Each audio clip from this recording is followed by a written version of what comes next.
July 29 మంగళవారము నాగపంచమి వస్తుంది. ఆ రోజు శుక్ల పంచమి కూడా. అసలు మంగళవారం నాగపంచమి రావటమే అది స్పెషల్ అసలు.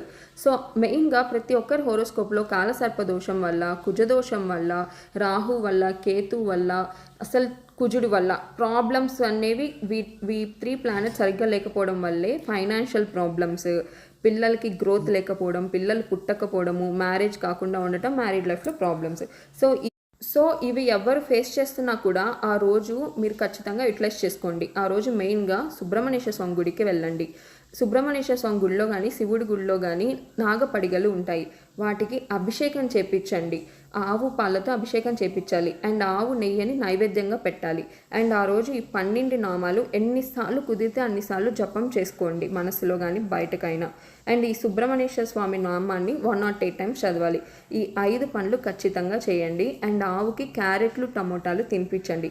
ఖచ్చితంగా మీకు ఈ ప్రాబ్లమ్స్ నుంచి చాలా వరకు బయటపడడానికి ఇది ఒక మంచి ఆపర్చునిటీ.